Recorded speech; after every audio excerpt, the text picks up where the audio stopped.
바울사도는 오늘 본문 전까지 계속해서 율법을 부정적으로 말씀하였는데요. 로마서 3장 20절에 보면은 3장 20절에 그럼 율법의 행위로 그의 앞에 의롭다 하심을 얻을 육체가 없나니 율법으로는 죄를 깨달으니라 라면서 율법은 죄를 드러낸다고 말씀하죠. 또 로마서 3장 19절에 바울사도는 이렇게 말씀하는데요. 로마서 부분을 보시면 그 위에 우리가 알거니와 무릇 율법이 말하는 바는 하나님의 심판 아래 있게 하려 함이라 라고 말씀을 합니다. 율법 아래 있는 자들을 죄인으로 정죄하며 율법은 심판을 받도록 한다고 말씀하죠.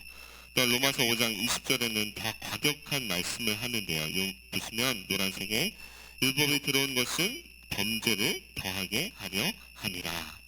율법이 범죄를 더하게 하려 한다고 말씀하죠.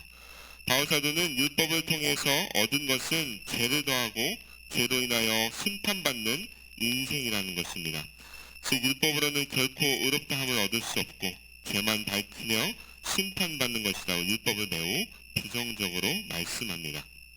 율법의 행위로는 결코 의롭다 하심을 얻을 육체가 없자 하나님께서는 율법 외에 한 의를 세우셨는데 바로 예수 그리스도를 믿음으로 구원을 얻도록 하셨다고 바울사도는 말씀하죠. 로마서 3장 21절, 24절, 28절에 보면은 이제는 율법에 하나님의 한 의가 나타났으니 율법과 선지자들에게 증거를 받은 것이라. 그리스도 예수 안에 있는 속량으로 말미암아 하나님의 은혜로 값없이 의롭다 하심을 얻은 자 되었느니라. 28절에 그러므로 사람이 의롭다 하심을 얻은 것은 율법의 행위에 있지 않고 믿음으로 되는 줄 우리가 인정하노라. 바울사도는 율법이 아닌 믿음으로 우리가 구원을 얻는다고 말씀하며 마치 율법과 믿음이 그리고 율법과 복음이 대조되는 것처럼 말씀합니다. 바울은 이것을 더욱 강조하기 위해서 한 사람을 예를 드는데 아브라함이죠. 아브라함이 어떻게 구원을 얻었습니까? 로마서 4장 13절에 보면 이렇게 말씀합니다. 아브라함이나 구후손에게 세상의 상속자가 되라고 하신 언약은 율법으로 말미암은 것이 아니요 오직 믿음의 의로 말미암은 것이니라. 율법으로 말미암은 것이 아니라 믿음으로 의롭게 된 것이라고 말씀하죠. 그러면서 로마서 7장 6절에 이렇게 말씀합니다. 어제 우리가 살펴본 말씀인데 보시면 이제는 우리가 얽매였던 것에 대하여 죽었으므로 율법에서 벗어났으니 이러므로 우리가 영의 새로운 것으로 섬길 것이요 율법 조문의 묵은 것으로 아니할지니라. 바울사도는 믿음으로 말미암아 구원을 얻은 우리는 더 이상 이 율법에 얽매이지 않고 율법에서 벗어났다고 말씀합니다. 이렇게 보면 바울사도는 율법을 부정적으로 말하는 것을 넘어서 율법이 악하고 율법의 저주에서 벗어나야만 하는 것처럼 율법이 전혀 쓸모없는 것처럼 말씀하는 것 같습니다. 그러나 오늘 말씀을 보면 바울사도는 이러한 율법의 잘못된 이해, 우리의 생각을 뒤집는 말씀을 합니다. 바울사도는 오늘 읽은 로마서 7장 7절에 이렇게 말씀하는데요. 우리 함께 읽겠습니다. 그런즉 우리가 무슨 말을 하리요? 율법이 죄냐? 그럴 수 없느니라. 율법으로 말미암지 않고는 내가 죄를 알지 못하였으니 곧 율법이 탐내지 말라 하지 아니하였다라면 내가 탐심을 알지 못하였으리라. 바울사도는 율법이 죄가 아니다라고 말씀하죠. 오히려 율법을 통해 무엇을 깨닫게 된다고 말씀합니까? 죄를 깨닫게 된다고 말씀합니다. 율법을 통해 죄가 죄인 줄 깨닫게 된다는 것이죠. 율법은 하나님의 말씀이기에 어떻습니까? 결코 악하거나 폐기해야 되는 것이 아닙니다. 12절에 이렇게 말씀하죠. 12절 보시면 이러보건대 율법은 거룩하고 계명도 거룩하고 의로우며 선하도다. 하나님의 말씀은 모두 거룩하고 선합니다. 율법도 하나님의 말씀이기에 거룩하죠. 그렇다면 율법에 문제가 있는 것이 아니라 무엇이 문제인 겁니까?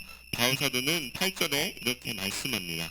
그러나 죄가 기회를 타서 계명으로 말미암아 내 속에서 온갖 탐심을 이루었나니 이는 율법이 없으면 죄가 죽은 것이니라.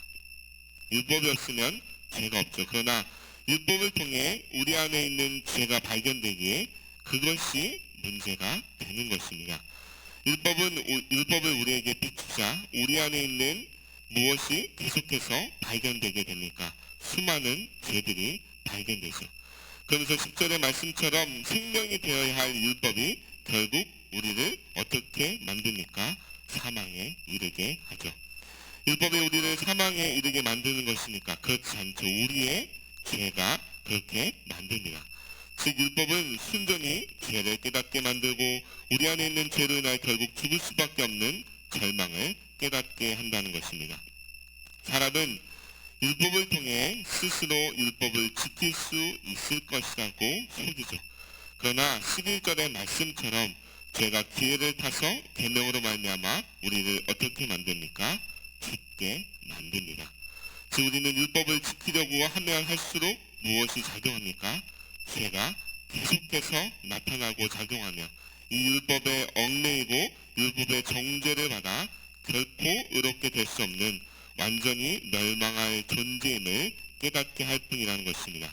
이렇게 보면 율법은 전혀 문제가 없습니다. 그렇죠. 그래서 사도 바울은 13절에 이렇게 말씀합니다. 우리 13절 말씀 같이 읽겠습니다. 그런즉 선한 것이 내게 사망이 되었느냐? 그럴 수 없느니라. 오직 죄가 죄로 드러나기 위하여 선한 그것으로 말미암아 나를 죽게 만들었으니 이는 계명으로 말미암아 죄로 심히 죄되게 하려 함이라. 선한 율법 때문에 우리가 죽게 된 것입니까? 아니죠. 우리의 죄 때문이라고 바울사도는 다시 한번 분명하게 말씀합니다. 바울사도는 7절에서 13절의 말씀을 통해 분명하게 말씀하는 것은 율법은 악하거나 죄가 아니며 오히려 죄를 깨닫게 하고 죄로 인하여 우리는 결코 의롭게 될 수 없는 절망적인 존재임을 깨닫도록 한다는 것입니다. 그렇다면 죄를 깨닫게 하는 율법은 구원받은 이후에 있는 사람들에게 어떻게 그 역할을 감당할까요? 율법으로 죄를 깨닫고 그 죄에서 구원받기 위하여 예수 그리스도를 믿음으로 구원받은 그 자들에게 율법은 더 이상 그렇다면 필요 없는 것일까요? 이제 구원받은 우리에게 율법의 진짜 목적에 관해서 바울사도는 말씀하는데요. 14절 15절 말씀을 보시면 우리가 율법은 신령한 줄 알거니와 나는 육신에 속하여 죄 아래 팔렸도다. 내가 행하는 것을 내가 알지 못하노니 곧 내가 원하는 것은 행하지 아니하고 도리어 미워하는 것을 행함이라 라고 말씀합니다.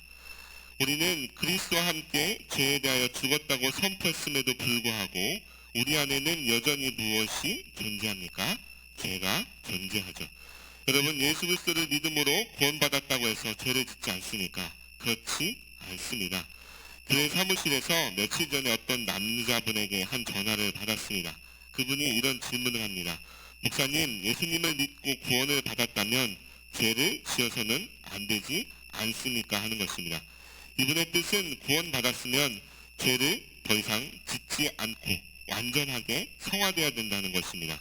이것은 완전한 성화를 주장하는 것으로 구원받은 이후에 어떻습니까? 스스로 죄를 짓지 않기로 결정하고 그렇게 살 수 있다는 것을 주장하는 것인데 오늘 말씀을 보면 절대로 그럴 수 없습니다. 우리는 구원받았음에도 여전히 죄 가운데 있을 수 있습니다. 왜 그렇습니까? 우리 육체는 여전히 죄를 짓는 이 썩어질 육체가 있기 때문입니다. 죄를 짓지 않으려고 노력하지만 그럴수록 어떻게 됩니까? 15절의 말씀처럼 원하지 않는 것, 미워하는 것을 행하게 되죠. 바울사도는 18절에 이렇게 말씀합니다. 내 속, 곧 내 육신에 선한 것이 거하지 않은 줄을 아노니 원함은 내게 있으나 선을 행하는 것은 없노라. 우리 육신은 결코 선한 것을 행할 수 없습니다. 구원을 받아서 성령이 우리 안에 계시기에 우리가 율법을 통해 우리의 죄를 깨닫고 그 죄에서 벗어나도록 말씀에 순종할 수 있는 것이지 우리 육체의 힘으로는 결코 선을 행할 수 없습니다. 그래서 바울사도는 그것이 17절에 자기 속에 있는 죄라고 고백하죠. 구원받았음에도 여전히 죄가 우리를 지배하려고 죄가 우리로 하여금 선을 행하지 못하도록 만든다는 것입니다. 그래서 19절 20절에 바울사도가 이렇게 고백하는데요. 우리 19절 20절 말씀 같이 읽겠습니다. 내가 원하는 바 선은 행하지 아니하고 도리어 원하지 아니하는 바 악을 행하는도다. 만일 내가 원하지 아니하는 그것을 하면 이를 행하는 자는 내가 아니요 내 속에 거하는 죄이라. 구원받았음에도 어떻습니까? 여전히 죄를 갈망하는 육체가 존재하기에 결국에 내 속에 있는 구원받은 속사람과 육체가 어떻게 하고 있습니까? 서로 싸우죠. 그래서 바울사도는 21절에 이렇게 고백합니다. 그러므로 내가 한 법을 깨달았노니 곧 선을 행하기 원하는 나에게 악이 함께 있는 것이로다. 선을 행하기 원하는 속사람과 죄를 짓고자 하는 육체가 함께 있다고 말씀하죠. 구원받았음에도 여전히 죄로 인하여 탄식하게 되는데요. 이는 무엇으로 인함입니까? 바로 율법으로 인하여 그것을 깨닫게 되는 것입니다.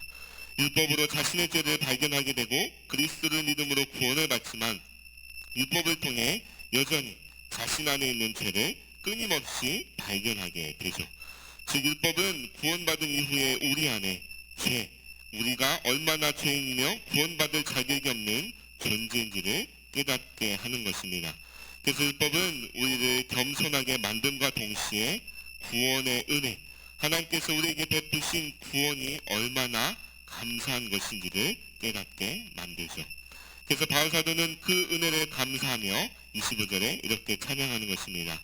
우리 주 예수 그리스도로 말미암아 하나님께 감사하리로다.